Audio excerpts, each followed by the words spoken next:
Matapos ngang magsagawa ng ocular inspection si Senator Bato de la Rosa sa kapihan sa May Socorro, Surigao del Norte, lalong tumibay yung paniniwala niya na ang SBSI ay isang kulto. Nasabi ito ni Senator Bato matapos sa isinagawa niyang inspection sa loob mismo ng kapihan na kung saan nakita nga niya doon yung sinasabing sementeryo na kung saan karamihan daw sa nakalibing dito ay mga bata o mga sanggol.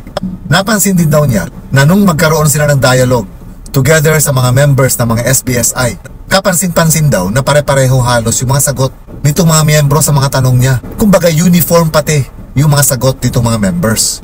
Na halatang halata raw na pinaghandaan yung mga sagot nila kahit na rin daw yung sementeryo na sinasabi ay halatang bago lang ginawa dahil nga alam nitong mga members ng SBSI na nasa kapihan na may pupuntang representatives galing sa Senado na kinabibilangan nga ni Senator Bato at mga representatives ni na Senator Pimentel at Senator Hontiveros. So dahil nga may nauna ng abiso na may pupuntang mga taga-Senado para magsagawa ng ocular inspection sa lugar nila, natural maghahanda sila para mapagtakpan nila ang anumang pagdududa tungkol sa organisasyon nila na sinasabi nga nila na hindi sila mga miyembro ng kulto.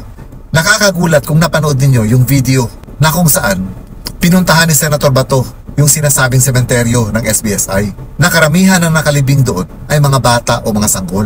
Yung iba 1 day old pa lang, yung iba 2 days, yung iba 1 month, na parang nakapagtataka kung ano ang dahilan na ganun kaaga na binawian ng buhay itong mga sanggol at mga bata. Sabi nga ni Senator Bato, malamang kulang sa child care itong kapihan. At ayon nga sa sekretary ng SBSI, nakausap mismo ni Senator Bato, sinasabi niya, meron naman daw silang mga first aiders na mag-a-assist sa sino mang nangangailangan ng medical help. First aiders lang ang meron sila. And to think, ang kailangan ng mga batang ito ay professional help na manggagaling mismo sa mga doktor. Katulad halimbawa ng mga doktor na OB-GYN o di kaya ay mga pediatricians o di kaya mga specialista sa mga neonates na siyang may expertise para gamutin itong mga taong ito. Lalong-lalo na kahit itanggi man nila, may mga nangyayari talagang mga child marriages sa loob ng kapihan. At dahil mga batang ina ang involved dito, most probably, yung mga isinisilang nila ay mga premature babies o di kaya ay kulang sa pag-aaruga o sa pangangalaga, lalong-lalo na sa nutrisyon nitong mga infants.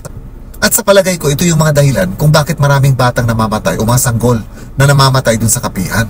Dahil hindi kaya ng mga first aiders lang na bigyang lunas itong mga premature babies na alam natin posible na mangyayari sa mga batang ina.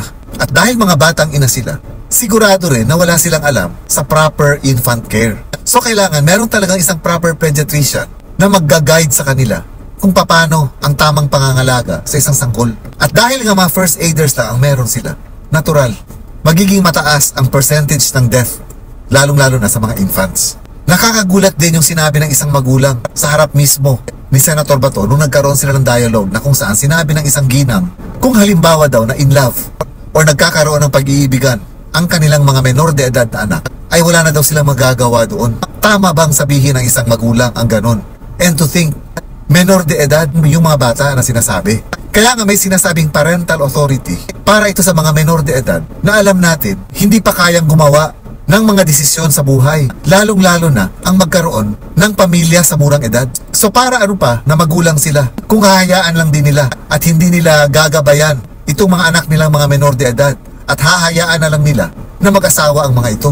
Hindi ba nila naiisip na wala pa sa kakayahan ng mga menor de edad na ito ang magtayo ng sariling pamilya? May ultimo kung paano nila buhayin ang magiging mga anak nila ay sigurado ako hindi nila alam. Lalong-lalo na wala silang mga hanap buhay. And again, dahil nga mga menor de edad sila. So dun sa sinabi ng magulang na yun, sa dialogue sa kanila ni Senator Bato, pinapatunayan niya lang na meron nga talagang nangyayaring child marriages sa loob ng kapihan. At yun ay kinukonsinti nila. Ayaw man nila aminin na nangyayari ito dahil sa utos ng kanilang mga leaders. Kahit pa pinapalabas nila na bukal sa loob nila na mag-asawa ng maaga yung mga anak nila, hindi pa rin ito kapanipaniwala. Ang mas kapanipaniwala dito ay yung blind obedience and loyalty na binibigay nila sa mga leaders nila sa loob ng kapihan. Tama yung sinasabi ni Senator Bato na hanggat kaya nilang pagtakpan yung mga leaders nila ay gagawin nila. Halatang halata rin na yung sementeryo na kung saan pumunta si Senator Bato ay bago lang ginawa. Ibig sabihin nito, hindi yun ang totoong sementeryo na meron sila. Ginawa lang nila ito dahil alam nila na magkakaroon ng ocular inspection doon si Senator Bato at iba pang mga representatives ng Senado. Kasi kung mapapansin din natin, yung mga krus na nandun sa sementeryo ay mukhang mga bagong pintura pa. Niwala rin silang death certificate na maipakita ito sa mga inilibing nila. At alam natin, bawal ito dahil importante ang mga death certificates ng mga namamatay. Lalong-lalo na sa isang community na kung saan maraming mga bata at sanggol ang namamatay. Katulad dito sa Kapihan. Dahil sa death certificate, malalaman doon kung ano yung mga dahilan ng ikinamatay nitong mga bata o mga sanggol. At makikita rin dito kung meron bang epidemya na nangyayari na kung pare-pareho ba yung mga sakit na dumapo dito sa mga sanggol o mga bata na pwedeng mabigyan ng solusyon ng local government unit. Pero dahil walang mga death certificates, nagiging malaking katanungan kung ano nga ba talaga ang dahilan at bakit gano'n na lang karami yung mga sanggol at mga batang namatay doon at bakit gano'n kaiikli yung mga buhay nila. Malamang ito mga miyembro na nasa loob ng Kapihan talagang ipaglalaban nila na hindi sila maalis doon sa loob ng Kapihan. Lalong-lalo na ngayon na sinuspinde ng DENR ang agreement between SBSI and DENR para gamitin yung 353 hectares na lupa na sakop ng SBSI doon sa Kapihan dahil nga nakitaan ito ng mga violations. Sa ngayon kasi hindi pa pinapatupad yung pagpapaalis sa mga naninirahan doon due to humanitarian reasons. Kumbaga dahil wala pang eksaktong malilipatan na maaaring ibigay ng local government unit ng Socorro dito sa mga taga-Kapihan na kung saan makapamuhay sila ng maayos sa labas, ay hinahayaan na muna silang manatili sa loob ng Kapihan. At ang dahilan kung bakit talagang ipinaglalaban nila na hindi sila maalis doon sa loob ng Kapihan, dahil nga karamihan sa kanila wala na silang babalikan sa labas ng Kapihan. Wala silang mga sariling bahay dahil yung karamihan sa kanila ibinenta nga nila yung mga bahay nila mula nang sumanib sila dito sa SBSI sa loob ng Kapihan. Kaya talagang ipaglalaban nila ang SBSI dahil wala na silang ibang matatakbuhan. Not unless kung masusolusyonan ng gobyerno natin na mabigyan sila ng pabahay at pamumuhay sa labas ng Kapihan, that's the only time, sa palagay ko, papayag silang lisanin ng Kapihan. Pero for as long as walang klarong solusyon ang may offer sa kanila, sigurado kong ipaglalaban nila ng patayan ng Kapihan. Pero para sa akin, ang talagang dapat na madiin dito ay yung mga leaders ng SBSI.